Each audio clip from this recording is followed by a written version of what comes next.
Et on prend d'abord la direction de la Côte d'Ivoire qui renforce son dispositif de surveillance épidémiologique. La grippe, la Covid-19 et d'autres infections respiratoires font toujours l'objet d'un suivi très attentif mené par l'Institut régional d'hygiène publique de l'Institut Pasteur de Côte d'Ivoire. Mélissa Cohn est à Abidjan pour Médien TV.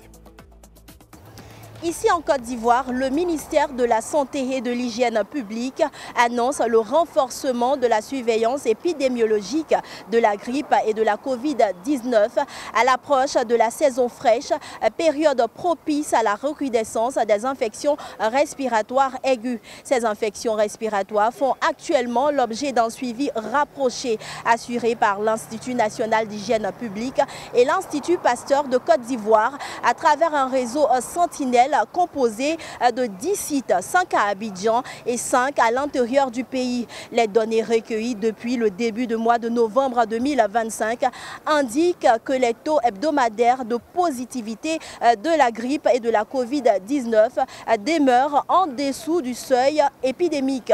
Le ministère appelle à la vigilance et recommande le port du masque lors des grands rassemblements, le lavage des mains ainsi que la vaccination contre la grippe saisonnière. Mélissa Cohn pour Médien TV, Abidjan, Côte d'Ivoire. Et direction maintenant Louga. Louga, c'est dans le nord-ouest du Sénégal, une localité où plus de 60% des entreprises artisanales sont actuellement dirigées par des femmes. Un exemple pour tout le pays. Sirbi Boukaka est à Louga pour Médien TV. Ici au Sénégal, l'actualité est marquée par le dynamisme des femmes de la région de Louga au nord-ouest du Sénégal. L'artisanat féminin englobe divers métiers tels que la poterie, la vannerie, la couture, la peinture, la transformation artisanale et j'en passe. La Banque africaine de développement souligne que 60% des entreprises artisanales sont dirigées par des femmes, ce qui confirme le caractère prometteur de ce secteur, mais également son rôle clé dans la transformation de l'entrepreneuriat féminin. Ce secteur d'activité permet aux femmes d'accéder à un revenu, de participer à l'économie des ménages et du pays, mais également de valoriser un savoir-faire local. Cependant, l'artisanat féminin est souvent informel et puisque c'est un secteur souvent informel, ce qui pose problème quelque part, c'est donc l'accès au financement, au marché également. Sirmi Boukaka pour Médien TV, Dakar, Sénégal. Et puis au Niger, c'est un ouf de soulagement. La Banque africaine de développement vient en effet d'accorder un prêt de 165,5 millions de dollars. Et cela pour lutter contre la pauvreté et aussi faire face aux effets du changement climatique. Jean-Djibril William est à Niamey pour Médien TV.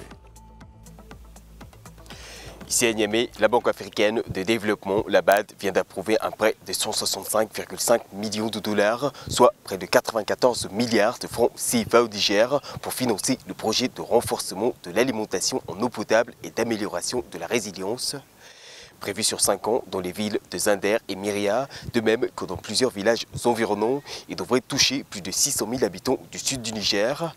Une zone où le taux d'accès à l'eau potable n'atteint que 53,4%, tandis que la couverture en assainissement de base serait inférieure à 6%, avec un taux de défécation à l'air libre dépassant 76,5%. Il sera ainsi question de développer des infrastructures hydrauliques et d'assainissement grâce à de nouveaux forages, des châteaux d'eau et 150 km de réseau de distribution.